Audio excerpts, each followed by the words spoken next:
Hey everybody, it's Chainsaw Reacts back once again. Another reaction for you guys. Today, guys, of course, we are checking out the Mandalorian Season 2, Episode 4, entitled Chapter 12. Of course, we'll find out the title when we actually start the episode and all that. But anyways, Season 2. Holy shit, this season has been fantastic. Now, I will say, Episode 2 for me overall is still, it was an okay episode. We had the frog lady and her kids, who, of course, were being eaten by Baby Yoda. The child was eating. Like, it was really freaking crazy. People are, like, really conflicted on how they felt about it and all that. But overall, I felt it was an okay episode. We had, of course, the ice spiders and shit, the alien spiders, fucking bonkers. But then we got to episode 3, the last one. Holy crap, Bo-Katan, which was rumored. But the fact is, it was confirmed, and she was in a lot of the episode. And, of course, she was voiced by Katie Sackhoff. She's actually played by Katie Sackhoff in live action. It's amazing that everyone's asking for a Bo-Katan spinoff with Katie Sackhoff. Of course they are. So I'm really, really excited to see what they do in this episode, because as we saw Moff Gideon for a brief second in a hologram and all that. We've been building up to that, talking about the Darksaber and stuff. And then on top of that, we got the name drop of Ahsoka Tano, which they are going to build the fuck up out of that. I mean, oh my gosh, I cannot wait to see her. Oh, I just can't wait to see her. But we still have a lot of other things that we're still wondering about. So we have Boba Fett's armor. We think we saw him at the end of the first episode. We haven't went back to that since. So are we going to get back to that at some point? I'm not really sure. But regardless, I'm really excited. People are praising this episode. People are loving this episode. People are praising it all day today on Twitter. So I was, skipping through, of course, all the stuff and just seeing bits and pieces. Like, oh, this fucking episode was amazing. So I got me more excited to come home and watch it. So without further ado, guys, let's get into now Episode 4 of Season 2 of The Mandalorian. Let's go. Did you get the wire out? The red wire. Help him. That's cute. No, make sure you hold them apart from... Uh-oh. Hold them apart. Oh, he's not taking that helmet off, but he's needs to lift it up. Uh-oh. He's here. It might be him, I don't know. Oh, is that a... Ooh. Damn, you see that? She's a bam. Get out of here. The siege. Welcome back. Officially, both of them.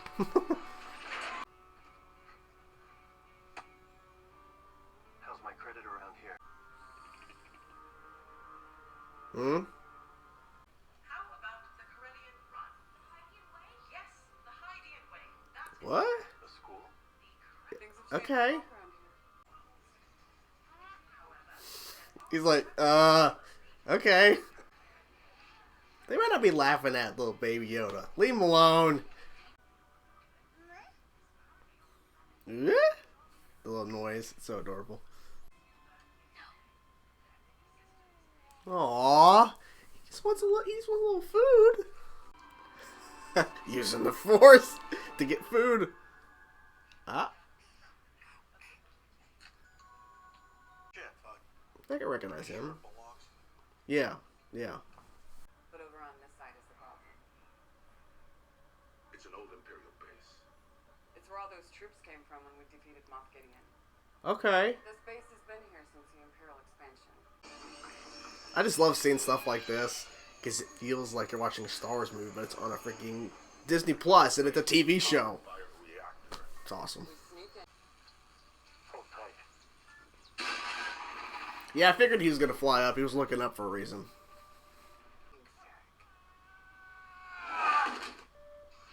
Empty base, huh? Not so empty.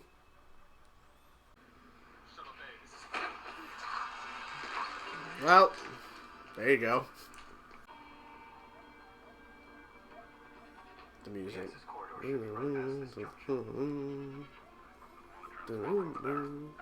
Use the code cylinder. Oh, okay, so it's like a thing for code. No guardrail on this. Come on. There's no guardrail. Just be safe. Just don't look down. Don't look down. Reinforcements, okay, of course. Always calling in reinforcements. What in the fuck?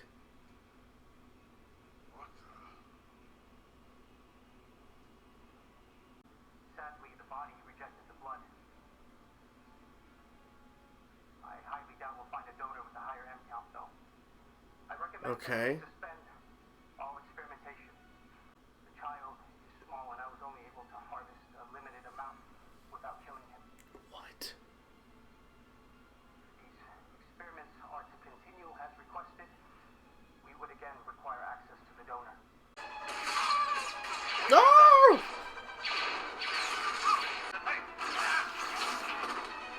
Nice. Ooh. Just hold on to the arm. Ooh, that was nice. Superhero landing, kinda. Oh! Oh! Ooh. Well, back it up. There you go. Yeah, jump out of the way.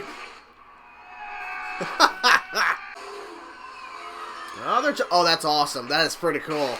Gotta admit it. That's pretty cool.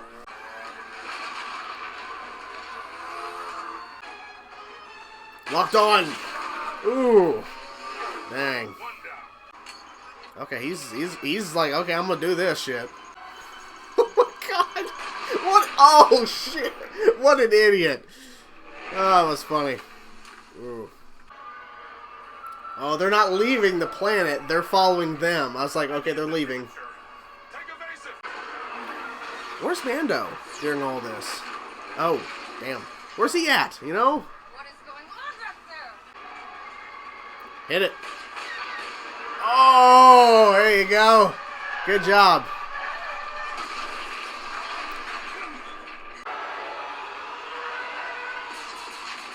Whoa.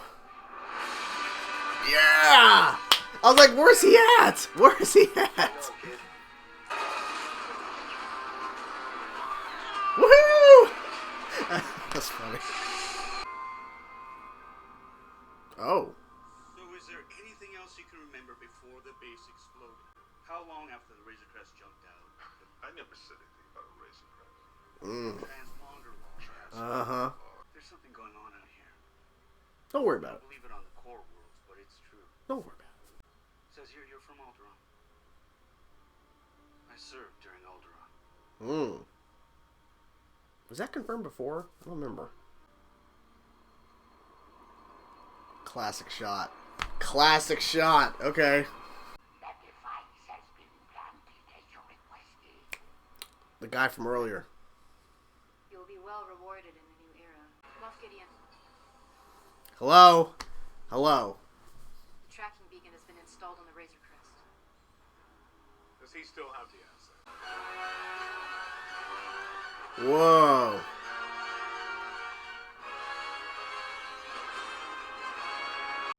There you have it, guys. Holy crap. So many things to talk about in this episode. Now, before I started this review, I went back after finishing the episode and watched a couple things again because I wanted to, like, just try to understand more of this and try to make sure I'm right on certain things because I was thinking stuff as I'm watching the episode, like, is that what they're confirming here? Is that what they're saying here? So I went back and rewatched some bits and pieces. So, first things first. Moff Gideon's back. That was awesome. And I believe those were Dark Troopers at the end, or like clearly something there. Like, I'm glad that Moff Gideon's back because like they waited so long within season 1 to finally introduce him, and then it was like, okay, now he's a major threat. He has the dark fucking saber, and they brought it up in the last episode with Bo-Katan, and of course he was just a hologram in the last episode, but now we saw him just for a smidge. But a lot of things surrounding all this. So. Once again, it was another episode where Mando and the child travel to a planet, and then they do a quest, and then they continue on their journey, essentially. Well, we went back to revisit a place we've been to a number of times within Season 1. Of course, that's where basically it all started, essentially, you know, where everything took place in terms of Season 1, a lot of the major events. I forget the planet name, they mentioned it, but sorry, I'm bad with names, so don't kill me. So, we go back there, we see Grief Karga, is that his name? And then Cara Dune. But yeah, we saw Carl Weathers and Gina Carano back in this episode, and there's a quest. Now, this one's a little bit different in terms of, like, it's a base, a rebel base, an Empire base, that's inactive. Not really. Turns out it's not even what he thought it was. What Grief thought it was. It's actually a lab that I think, showed us the basically the progress of them getting to what is now canon, which is Snoke. Because Snoke is a clone. It's not like he was a clone. And I think this is really interesting. If that's what they're truly confirming, is they are building these clones of Snoke under Palpatine. This is very interesting. Because now they're tying in a show that is well beloved by a lot of Star Wars fans into the sequel trilogy that there's been people are pretty much divided on those movies, or at least they have major issues with some of the stuff they did in those movies. So if that's truly what they're doing here, is they're tying this in, and they also did with 100% confirmation within the hologram message from the I guess scientist or whatever from season 1. I think he's dead now. No, actually no, because it was 3 days ago, so he's still alive. Sorry, I thought that he died in season 1, but he was in season 1. I remember specifically the child, Baby Yoda. The reason why they need the child is because of its blood, and the blood ran out. So they need the child. That's why the child is so important to Moff Gideon, why the child is so important to be obtained by the new empire, basically that's being formed after the empire fell. So this is very interesting. Now we know why they need him, why they need Baby Yoda. Now, I have so many, I mean, my mind is racing about all of this stuff because it's crazy. Because, you know, there's been a lot of like rumors and theories of how this show could tie into some stuff that we've seen in the sequel trilogy. And if they were to do that, because this, of course, takes place after the original trilogy, after Return of the Jedi, this is like, it started 5 years, I think, after Return of the Jedi in terms of the timeline. So this show can be used as a way to set up some of the stuff, because we didn't have a setup for the First Order. We didn't have this basically introduction and basically establishment of this new empire, essentially, the First Order. We didn't have that. So now they're doing it in this show. So now we know. The whole show is predicated on them finding Baby Yoda and Mando, as Script calls him, Mando, is there basically to protect Baby Yoda, the child, from being taken by the Empire to use him for these tests, these operations, taking its blood. And they said something about M count. Now, at first when I heard that, the first run through while watching the episode in its entirety, I'm like, M count? Rewatching it back, I think they're saying midichlorians, but they're not saying the word. Like, they call it the M count. I think that's what they're referring to. What does this mean if that truly is Snoke, or versions of clone Snoke in those, you know, like in those, what were they called? Cylinders, containers, whatever. I think they're hinting that we're going to see the birth of Snoke, or they're going to have the breakthrough for then this clone Snoke to actually be alive. You know what I'm saying? It's bonkers as shit. So we'll get off that, because that's a whole thing. Like, I think though they should really dive into more of that. I hope they do, because that's a lot of setup within this episode.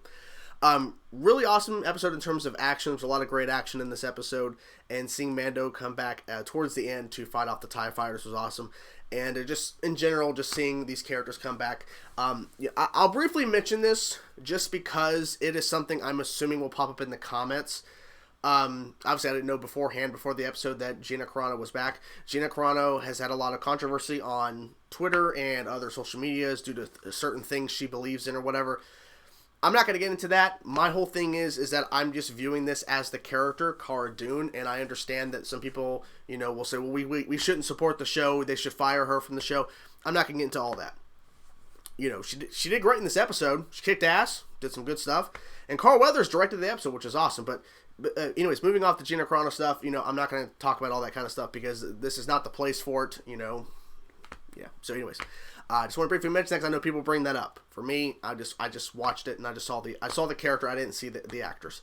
You know, you can separate the two things if you don't agree with her. But anyways, that's my whole take on that. So Carl Weathers directed, really good stuff there. And just the visuals of the show, it's so well done. It feels like a fucking Star Wars movie. Eventually, I'll get over that. I'm just still blown away by it, because, like, I'm used to seeing Star Wars in a movie, not a TV show, on this capacity. Now, of course, we've had past Star Wars TV shows with Rebels and Clone Wars and all that kind of stuff. But I'm talking about, live action. Like, this is insane that they're pulling this off on Disney Plus. And just to think that this is just one of many shows they're potentially working on and getting ready to go live action that we'll be seeing on Disney Plus. It's going to be amazing. But The Siege, this episode, really well done. Seeing Osprey and Moff Gideon and just all the stuff they set up, like all the stuff I mentioned, the fucking the experiments. I think that's fucking the Snoke, the cloned Snokes that were failures, and just really awesome action. Just a really good episode. I was just like sitting there going like, I can't wait to see what happens next. And so now, what's going to happen next? He's flying off.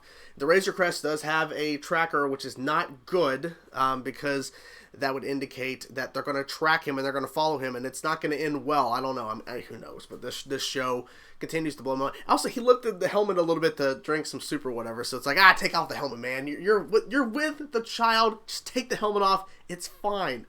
Well, that's just me. But anyways, hope you guys enjoyed my reaction. What did you guys think of this episode of The Mandalorian? I'm curious to know your thoughts. Let me know in the comment section below. I will talk to you guys soon.